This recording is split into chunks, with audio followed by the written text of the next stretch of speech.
Already প্রকাশিত হয়ে গেছে এটা আমাদের গল্প নাটকের 50তম এপিসোডটি। এখানে কিন্তু আমরা খুবই হৃদয় বিদারক একটি ঘটনা দেখতে পাই, যেখানে আমরা দেখতে পাই ফাহাদের বাবা কিন্তু আর বেঁচে নেই, ফাহাদের বাবা কিন্তু মারা গেছে। তো এমনই এক কষ্টদায়ক ঘটনা দিয়ে শুরু হয়েছিল এটা আমাদের গল্প নাটকের 50তম এপিসোডে। তো আপনাদেরকে জানিয়ে দিব যে এটা আমাদের গল্প নাটকের 50তম এপিসোডটি কবে রিলিজ দেওয়া হবে, কি করলে আপনারা সবার আগে এই এপিসোডটি দেখে নিতে পারেন।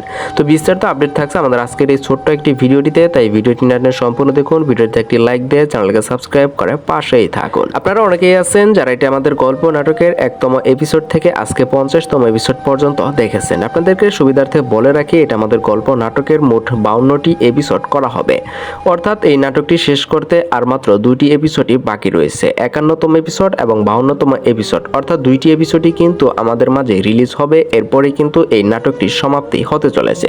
তো এমন একটি সুন্দর নাটক যে সমাপ্তি হবে এটা কিন্তু মেনে নেওয়া খুবই কষ্টকর। আর আপনাদের সুবিধার্থে বা আপনাদের খুশির খবর হিসেবে আরও একটি খবর দিতে চাই, সেটি হচ্ছে লাস্টের যে এপিসোড অর্থাৎ 52তম এপিসোডটি কিন্তু হতে যাচ্ছে একটি মেগা এপিসোড। কেননা এই এপিসোডে কিন্তু আমরা দৈর্ঘ্য হিসেবে দেখতে পারবো প্রায় 1.5 ঘন্টা, যা দর্শকদের অনেক আক্ষেপের পরেই কিন্তু নির্মাতারা নির্মাণ করেছে। তো এবার আপনাদেরকে জানিয়ে দিব এটা আমাদের গল্প নাটকের 51তম এপিসোডটি কবে রিলিজ দেওয়া হবে। বরাবরের মতোই আগামী বুধবার দুপুর ঠিক 12টার সময় সিনেমাওয়ালা ইউটিউব চ্যানেলে কিন্তু আপনারা এটা আমাদের গল্প নাটকের 51তম এপিসোডটি সবার আগে দেখে নিতে পারেন। তো আজকের ভিডিওটি এ পর্যন্তই, পরবর্তীতে দেখা হবে অন্য কোনো নতুন ভিডিওতে। ততক্ষণ পর্যন্ত চ্যানেলকে সাবস্ক্রাইব করে পাশে থাকার অনুরোধ করছি।